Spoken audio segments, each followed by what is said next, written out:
Hey there. So as promised, I said I'd complete the review of the test questions. So here we are. So this is where we left off. And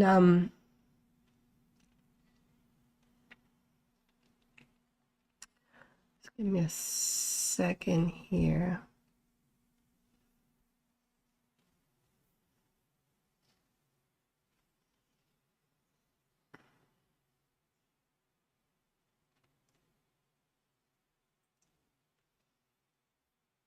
Okay.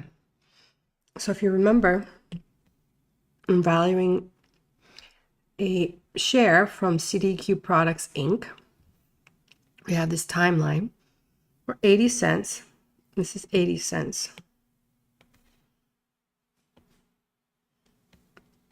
It's going to be paid at the end of the third year, but payments are quarterly.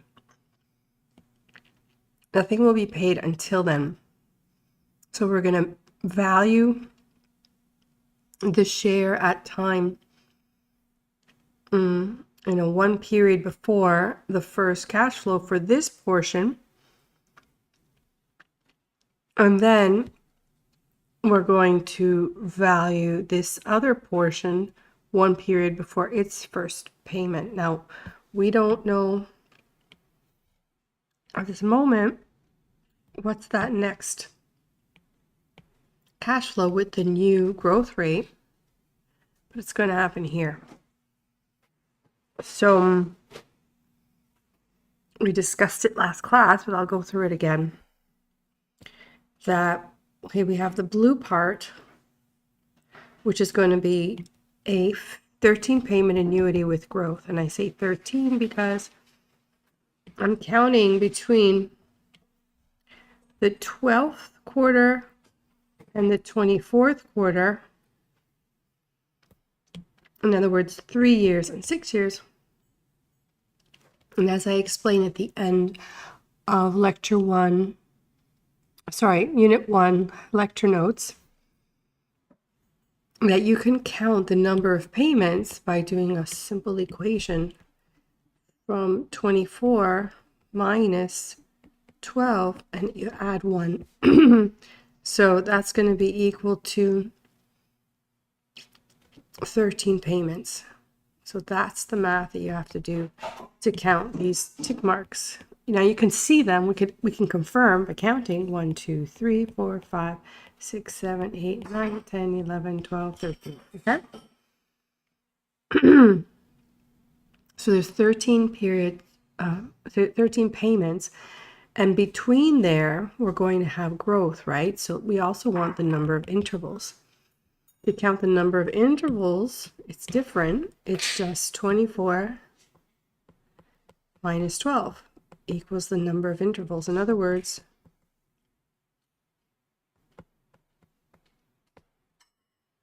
I should just put the number.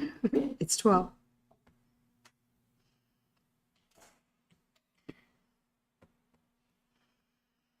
So that's how we count payments and intervals. And if you don't remember, if you didn't notice that, go back to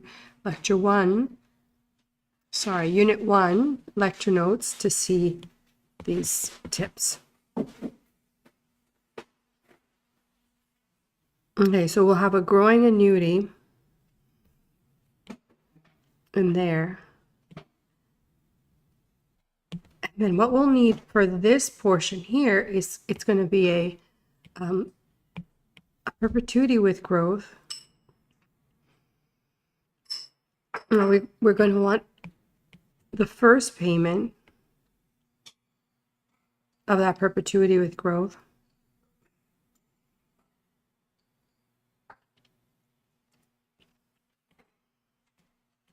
And I'm going to say, because this goes on indefinitely, right? This is a perpetuity with growth.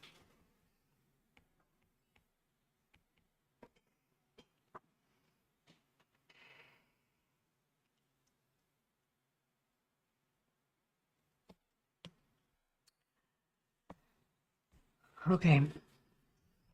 So let's tackle this part first, so it's done. At PV11, let's call it PV11 quarters. It's a lot to write, so I'm just going to put a Q, and you're going to know what that means, right? Or maybe I put quarter 11 like this, quarter 11, okay? And that should be equal to 80 cents.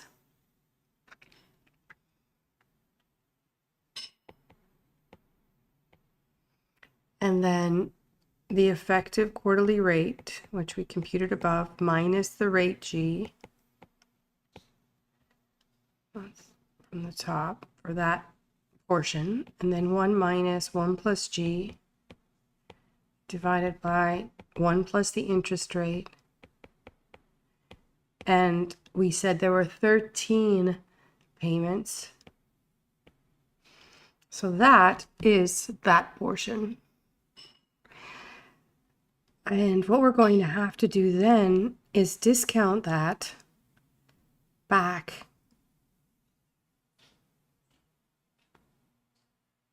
So I'm going to say, I'm going to move this back a bit and just do it all in one. I'm going to move this back.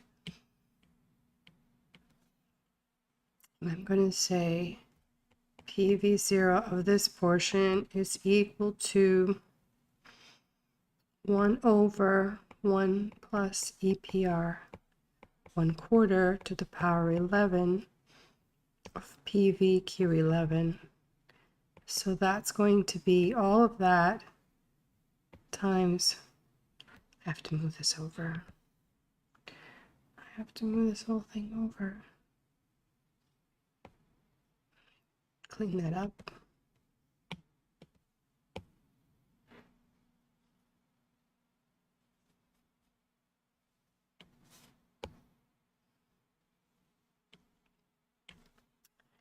And we have to discount this, right?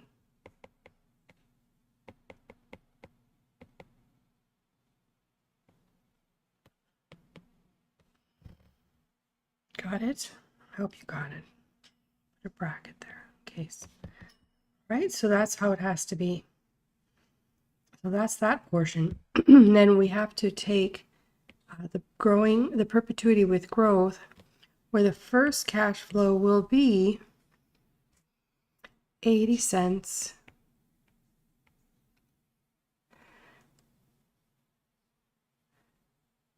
Then you have there are 13 payments, but we said 12 intervals of growth, right? So 1.02 to the 12. And then one period at the new rate, 1.012. That's the first cash flow. So since that's the first cash flow, then, and that's going to be the valuation will be here at PV, we could say 6 years. That's not bad. Or we can say 24 quarters.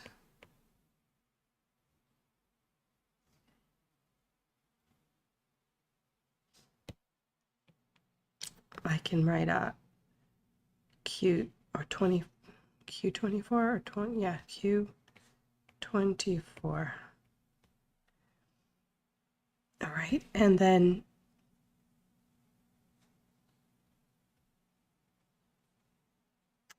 if I'm going to add this, let's just do them separate and then add them. That's what we're going to do. So then this portion here will be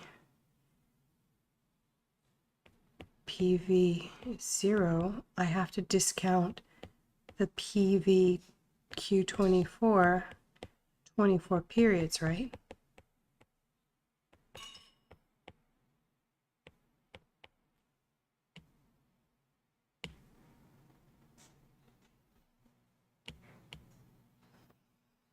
And then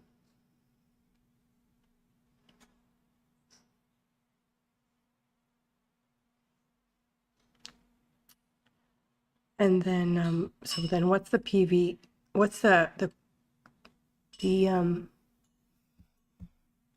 present value at Q24? So let's figure that out. So I'm going to rewrite this portion, the discounting part.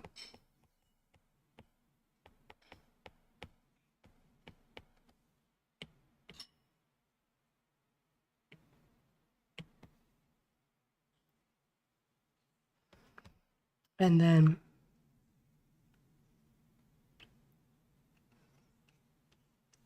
I need to take that cash flow, that initial cash flow,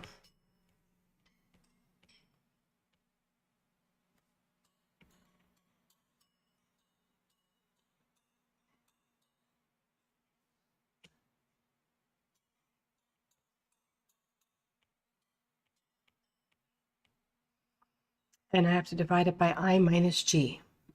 Is APR 1/4 and G is 0.012.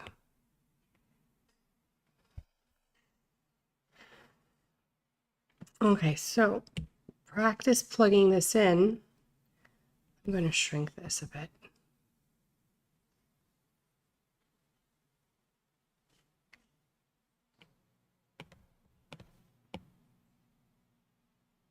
Things get too big. All right, so then when you plug this first part in, this is going to be blue, $6.25. And when you plug in the second part in red, this is going to be $18.84. Now there's going to be decimals, so make sure you store these in your calculator so you can store 2 and store this one in 3, and then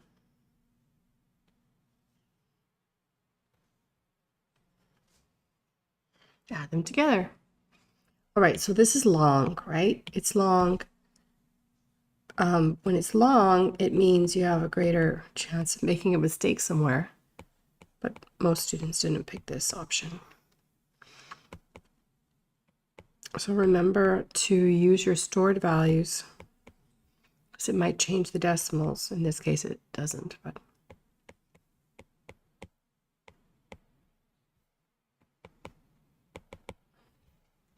and the answer is 24.09. It's not one of the options, so the answer is none of the above.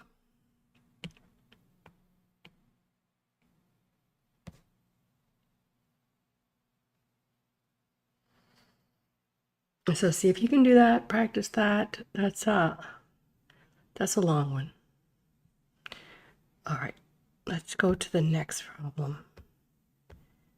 We are on number 6, which is similar.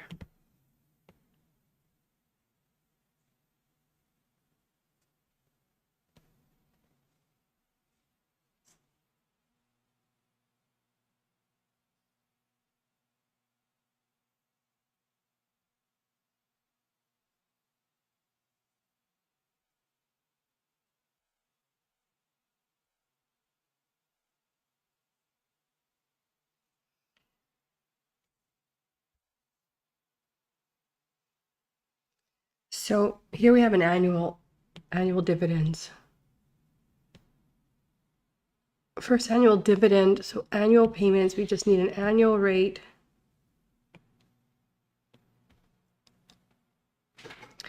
The first one will be $2.50 per share 3 years from today. Okay, so again, it's deferred.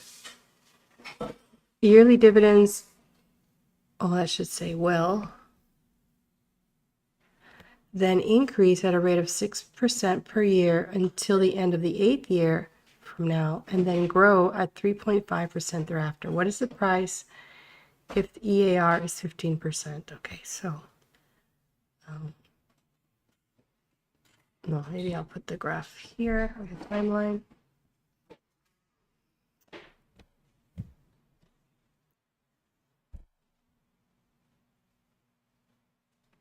So we have 0, 1, 2, 3, 4, 5, 6.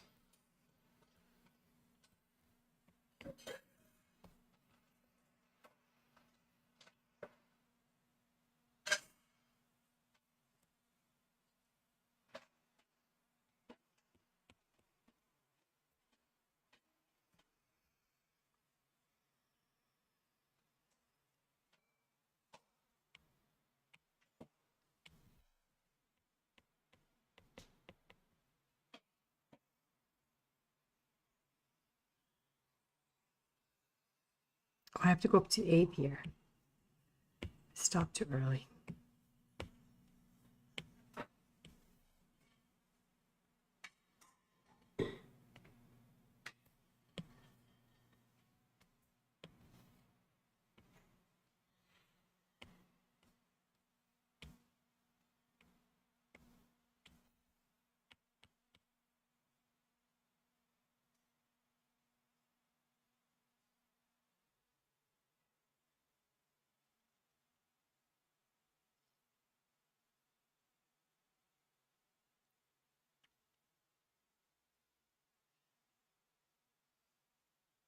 Oh, so like a huge, so high rate, right? Until the end of this 8th year.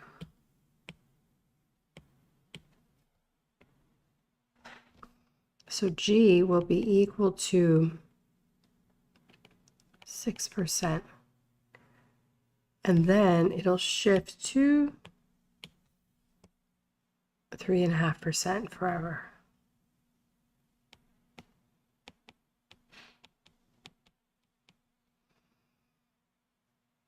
Okay, so the other one was more complicated because you had a quarterly rate, and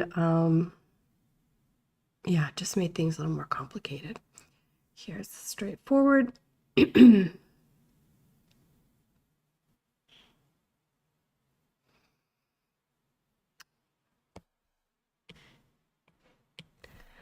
So valuations are one period before the first cash flow. The first one is 250.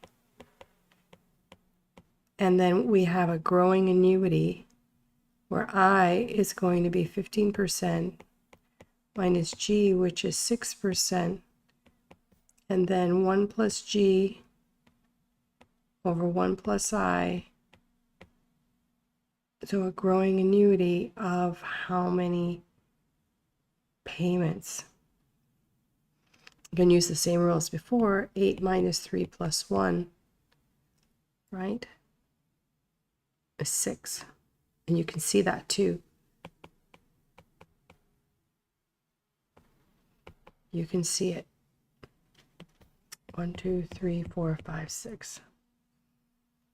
And so this is going to be 6. That'll be that. Then you have the other portion that will be valued at PV7. What you need is that first cash flow. So the first cash flow will actually be at 9, right? For the next portion, because we're going to go all the way up to 8. So the first cash flow will actually be at 9. And what will it look like? It will be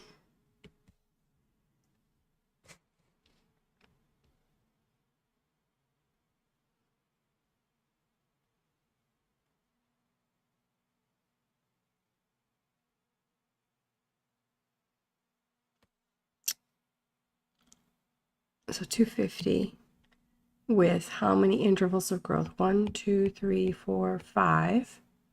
Right? So again, like before, 8 minus 3 is equal to the number of payments, or 5, intervals. It'll be the number of intervals. So that will count our growth intervals. So that first payment will be 250 times 1.06 with 5 periods of growth, and then 1 period at this new rate.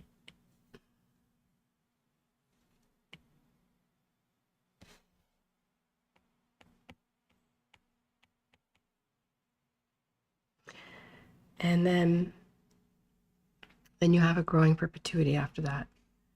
So this will be 250, 1.06. So this one was easier, I think, than the other one that we just did. Then I, which is 15%, minus G. So then it's clear that the first part needs to be discounted 2 periods, 2 years at 15%, and this part, the second part, needs to be discounted 7 years at 15%.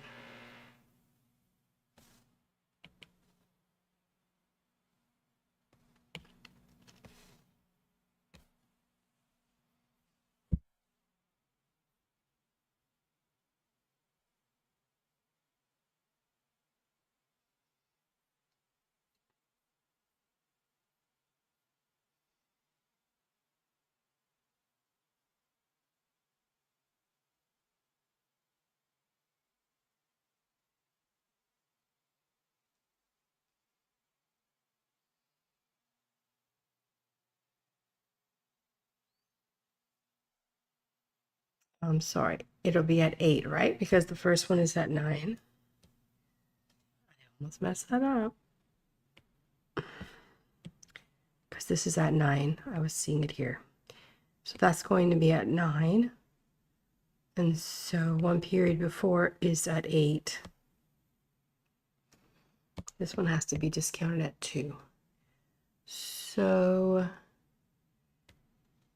what I'm going to write is whatever you get there, PV2 discounted for 2 periods plus PV8 discounted for 8 periods is equal to the price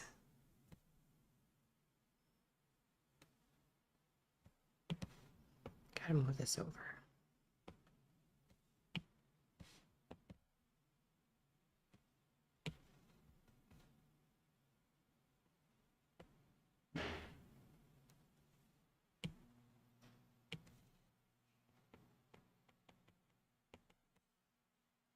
And the first part is $8.12. The second part is $9.84. If you want me to calculate any of these portions, just let me know. And I'll put you can store those, right? And then add them and get $17.96. So that answer is actually C. So that one wasn't as hard, I think.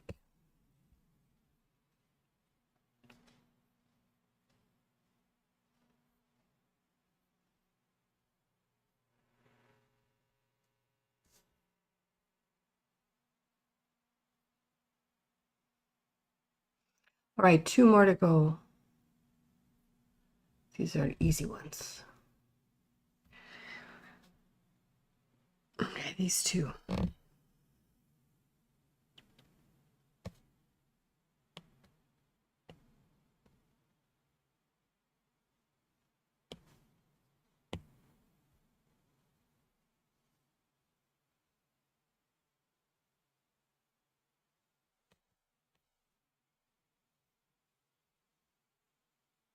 Okay, the present value of 15 annual cash flows with the first payment today, and each one 8% greater than the previous payment, assuming effective. So I'm really testing your use of the growing annuity formula. But the twist is that I have the first cash flow today. Well, we can do that, right? We know.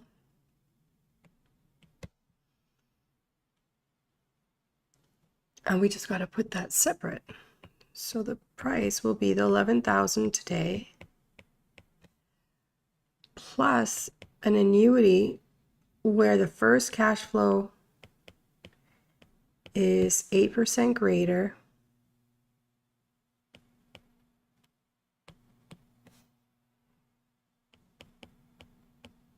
and then subsequent ones will be 8% greater than that.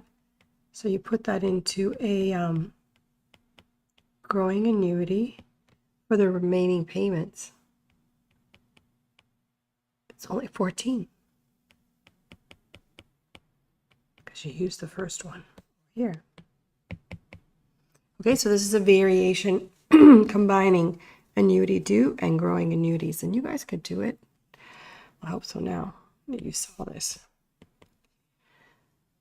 So that's going to be, I think some students did get this. I saw, well, I did grade them already, and I remember this one was solved well by the students that attempted it.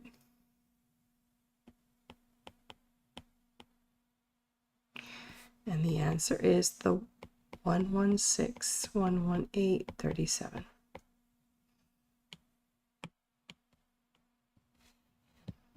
Okay, and the last one.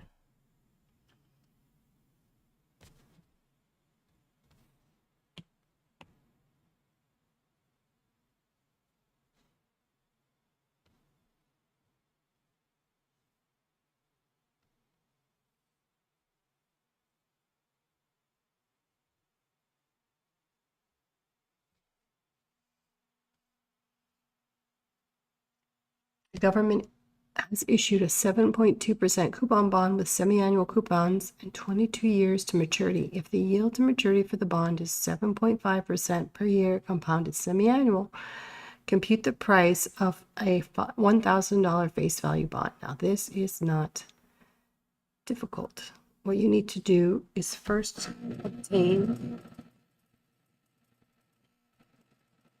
the payment that you're going to use in the formula is taking the coupon rate and dividing it by 2 first,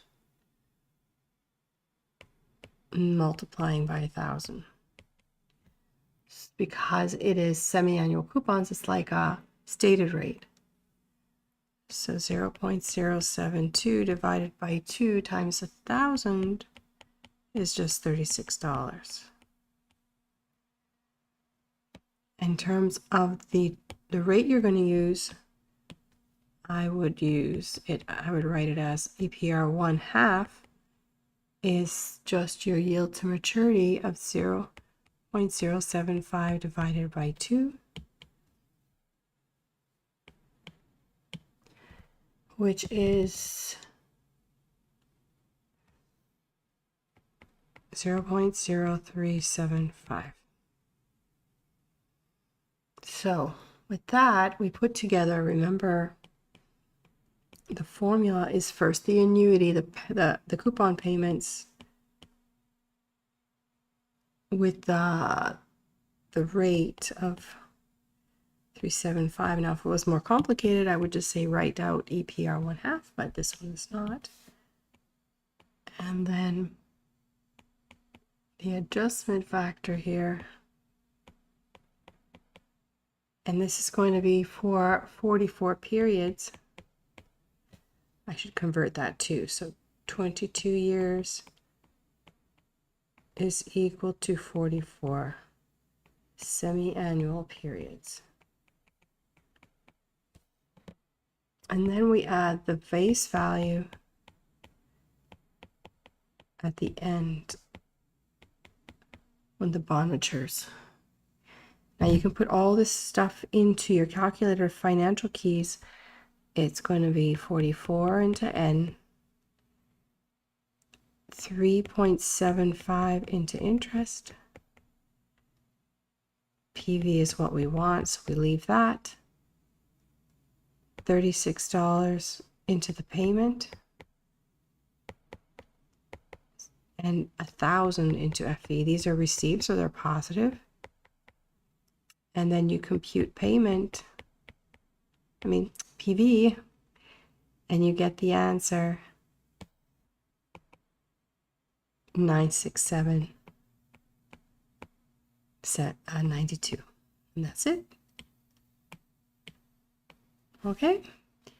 So let me know if you want any help in punching some of those values in. We can connect, or we can try it in the beginning of the next class. Okay? So good luck with that.